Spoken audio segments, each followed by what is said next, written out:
Okay. All right. So thank you, everybody. First, presenting myself. My name is Ricardo. I'm a master student at École des Ponts et Chaussées in France, and I came here to do the equivalent of my master thesis in the block research group. And my work is about load path optimization. So, which is one subject that the group started to work in 2017, and I'm taking everything that they started to build and trying to improve it and trying to study it in a different way, and then to solve some of the problems we had, we started to look on machine learning to help us. So machine learning will be applied as something that will be important to our optimization process. So first, the mathematical formulation of the problem that I'm trying to tackle. So it's the problem of minimizing the volume in a given structure, which was a problem that was first mentioned in the initial 100 years ago.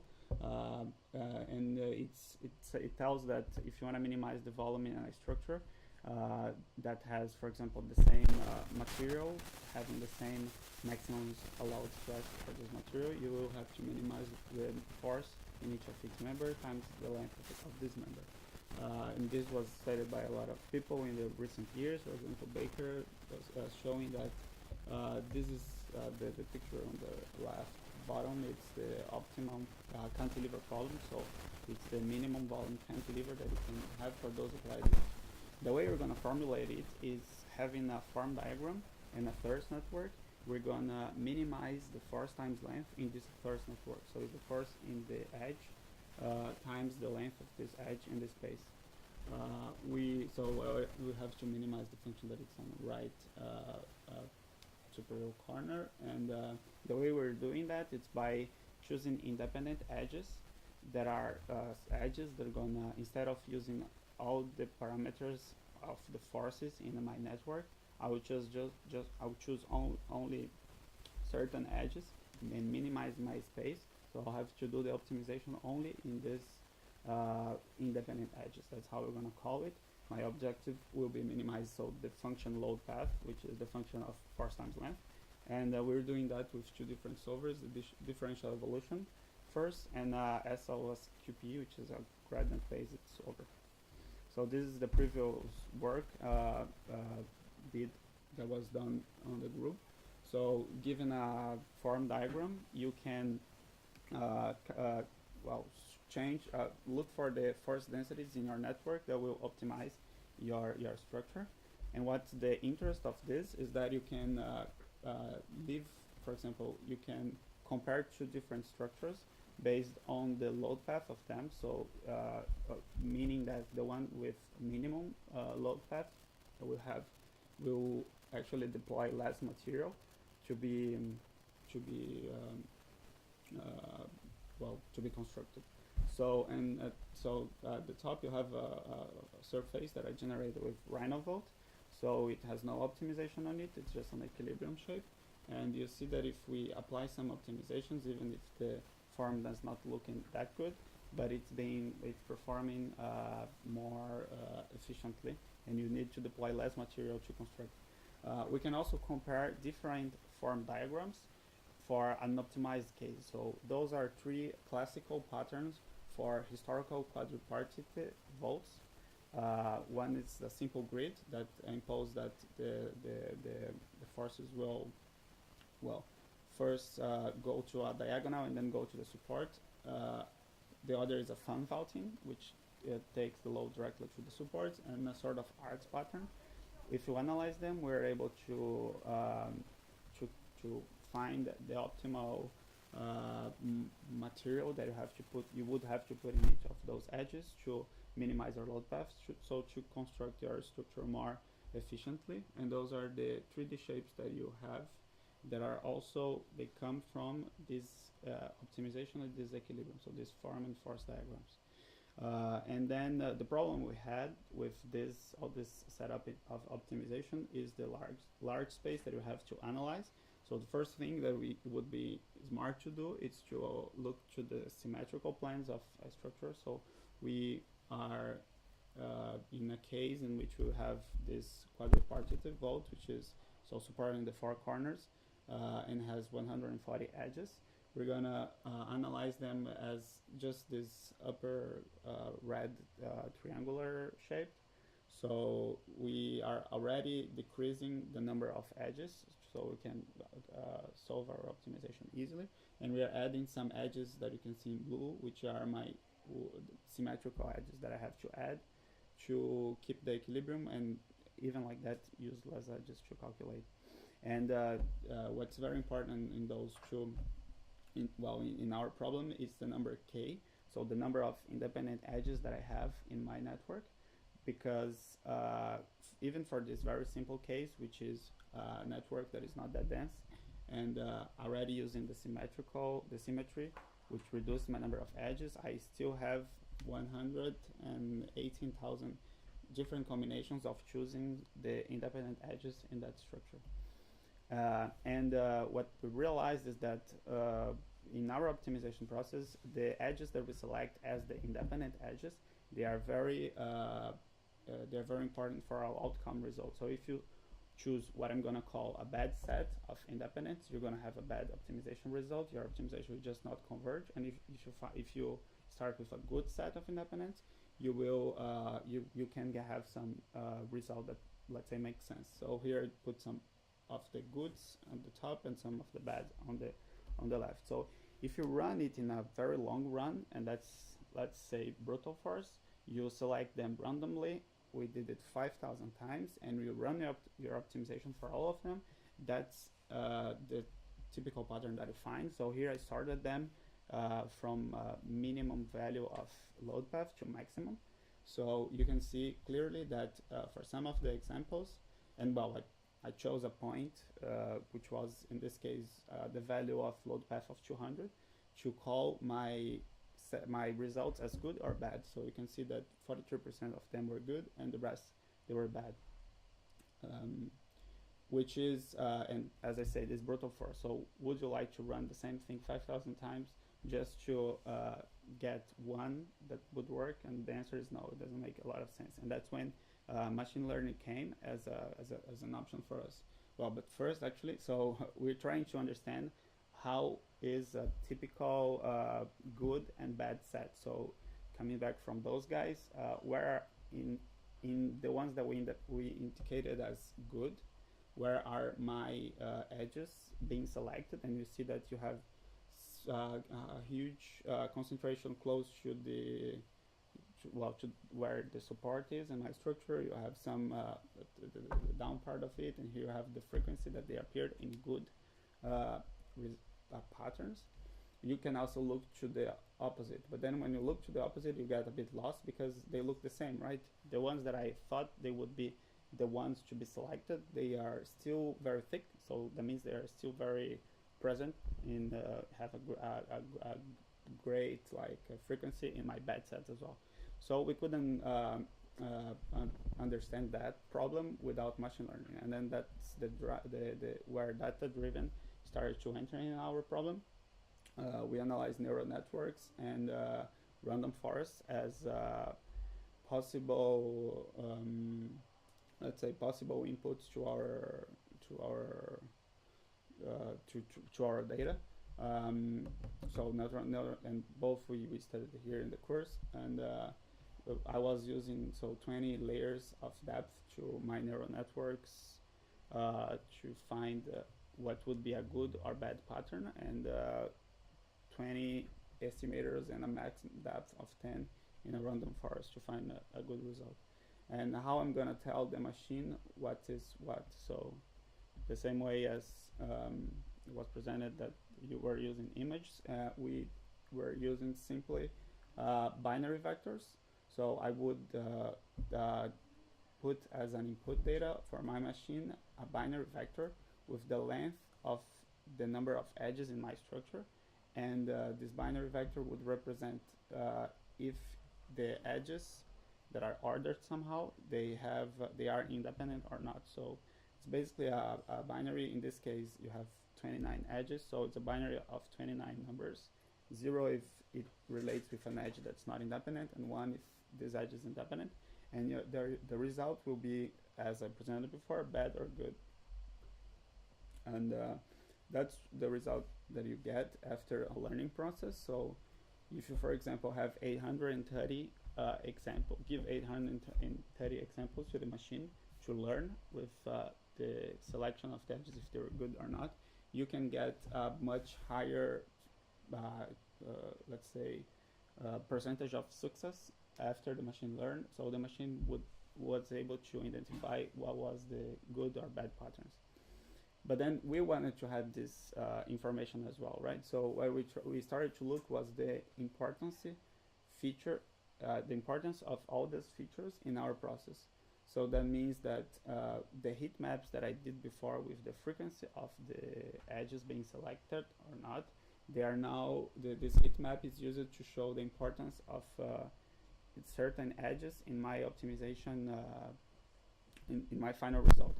So I separating them in good or bad by the value of the function. So if the optimization was less than 200, it's a good, so it will be green in the bar, and if it's bad, it will be red. So you like green, so you want to have as much green as possible at their final result.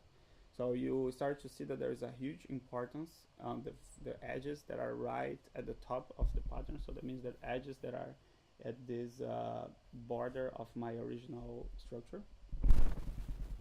And then if you separate your data from that point, so that means let's separate, since this edge is important, I still don't know if it's important for the good or for the bad, because the importance factor is just saying that that was important for my tree of decisions, separate my data in good or bad.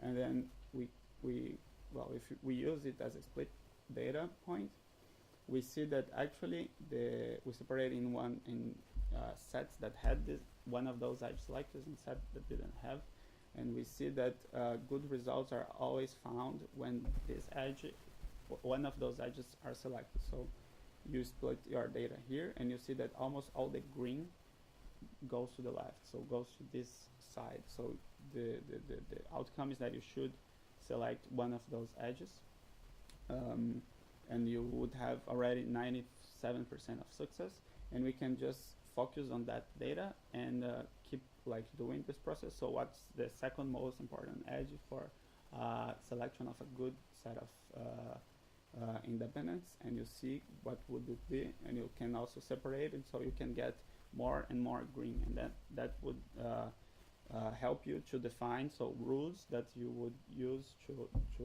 actually select easily, straightforward, good independent edges for optimization. You can also give another step, which would be since it's optimization, you are actually interested in the best one. So instead of just separating good and bad, you could separate in good and very good, for example, which I select as a very good will be one less than 110, I guess. So I filter my data for only the good ones that are here, and I show my good ones in the same graphics that I am presenting here. And I find a new split point, which would be to separate them in good or very good. And this is how you would separate them. So from all the goods, you want to separate them in very goods or only goods. And that's how you would split your data, and that would be your your importance features. That allows us to understand if those edges, well, this tells us that those fake edges, they are important for selecting is it's very good or good, and we can analyze each of them and see if they are, well, being important for the good or for the bad. And we can finally get some rules that tells us what we should do for having a good pattern of edges. So it's definitely picking one of the top, picking one in our main diagonal, and not picking that one, which we don't understand why. And then for us, what was very important is that we understand why we have to pick that one. Is because we are in a compression only network, and since you have a straight connection between this line and well, the other lines, the compression load can just not go to that edge. So that means that I basically created an arc here, which would be completely independent of the rest of my structure, and that's why the edge has to be selected there. So we repeated the same study. So after the machine helped us to understand that our input data was not the best one, we so this is a final result from this study. So if at the beginning, before the machine learning, your data would be separated in this way for very good, or bad, you would have, so after the machine learn, a higher percentage of your patterns being very good or good, and you would eliminate all the bads, following those 3 rules that we found because of the machine. And so we repeated this in improved input data, because we understood that actually the data that we were giving to the machine was somehow biased, because we couldn't get to the equilibrium that we were expecting. And if you repeat this study, you see that it's easy to see that as a starting point, you already have a lot more of green in your data. So that means that you don't have you already have now an 83% of success instead of the 43 that you had before, which is a big advantage. And we keep splitting our data to get as much green as possible. So we see that it's very important again to select one that is in the diagonal of our pattern. We use it as a split point, and we have 97% of success if we select always one edge. If we select always that edge. And we do the same study for a very good pattern. So since we now have a way to select the ones that are good, we want to select, give a second step and find the ones that are very good. And if we do that, we see the 2 edges of our pattern, and at the outcome, we would want both of them to be selected. So we would have, again, 99% of success in our data. So that's the importance, that is the rules or advice that we should use for this pattern, which would be to pick the same one as the other one, the main diagonal, and pick those 2 as what I call the second arc of my pattern. So the final outcome of this one is that you applying the same set of rules for this new input form diagram.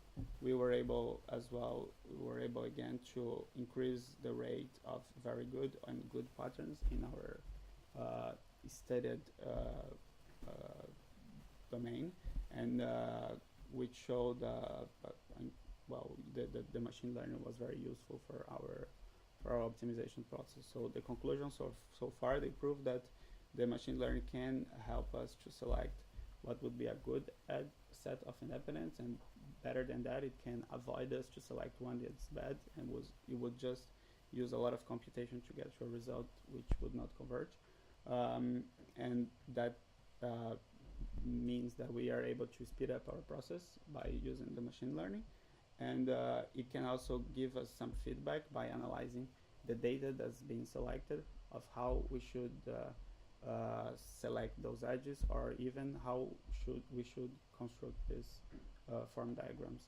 And as future steps, it would be to try to apply the same ideas for a topology independent problem. So that means that we did a fairly interesting study in one type of topology, but then we would like to extend it for another ones. And one of the options that were suggested by Vahid was as well the image analysis, which you would be a way to compare different topologies and use it as an input data instead of my binary vector that I'm using currently, which is very fast and efficient, however limited for different topologies.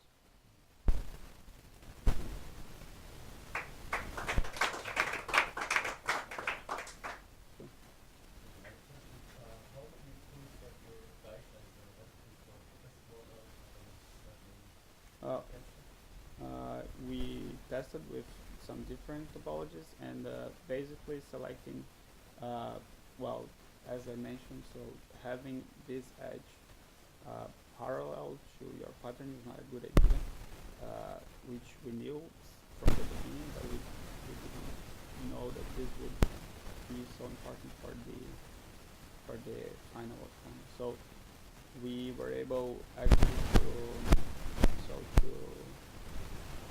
we already had calculated several patterns. We were able to calculate them without this state or part of this state. Yeah. Because then we were able to define that actually this problem, the one of picking one edge here, was very important for all the other edges.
Yeah, no, I think that what we, so this was very much, the idea of picking one here was very much important for us because we were actually inputting a network that would be very hard as a compression only.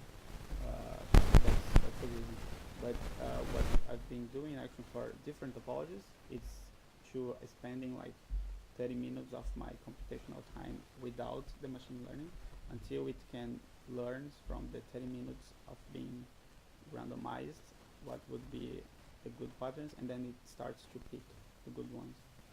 But I agree that it's still very limited and it will take more time.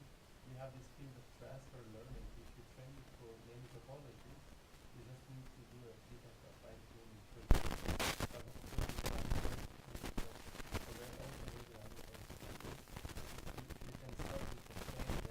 and then you don't need to experiment for 20 minutes because it's already somehow good.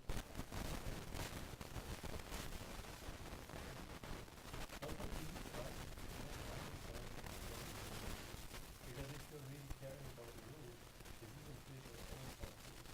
So you need to try and see what the performance is not 100. I don't know how many estimations you have in the running time. But just use one. Then the running data is not free. So you just one sheet, there is no final. Yeah. So then if you get good results, like 93, not 93, but maybe 88%, then you can simply visualize this too. And you don't need to count the frequency of a parameter. And it's fine. And then maybe it's stronger also for to write a paper to say, now we found these paths or these connections of these edges that they're always good. So kind of it's called association groups that we say these three go together very well because we know that it's three, and then at the least you have either bad or good, so you look at, and then you say this path and this one, or this combination of independent edges are good. I think it's a good try because if you get it random parts 93% with one decision tree, you get always 80%. So maybe 5% is not that important. But if you care about the rules, the decision trees you have one everything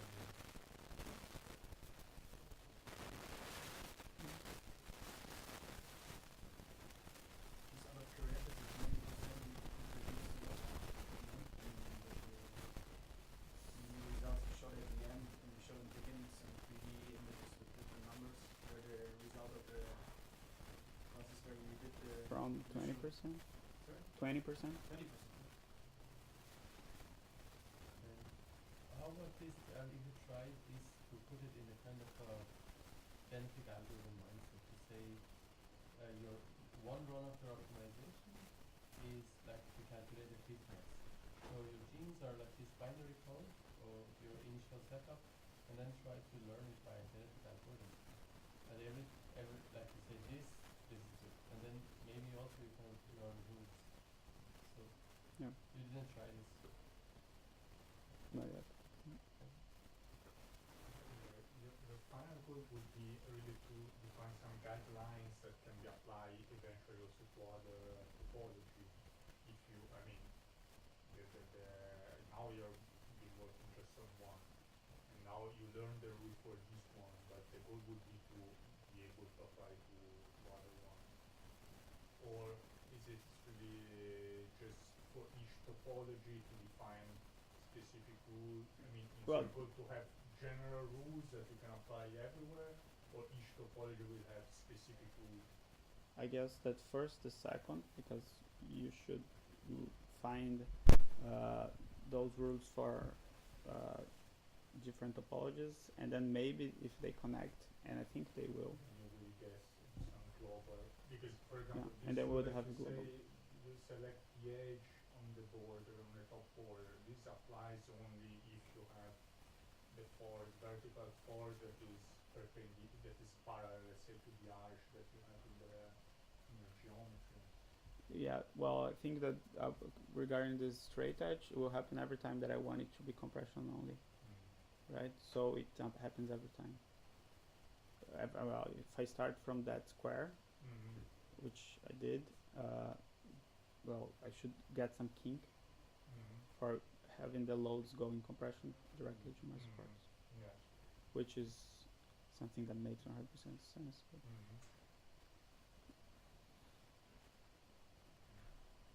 No, because I also see the points of Vahid that to go beyond the idea of the rule, so to have actually try to develop rather a tool that is not really giving you rules, but is able to solve the problem for you Yeah. without really Yeah. letting you understand the rule. Because as you said, it might be that each topology eventually has his own rule, and then we cannot generalize for each. But this depends. Now it's good that you do other tests on other topologies so that you can also compare how far the rules are different from each other. Yeah.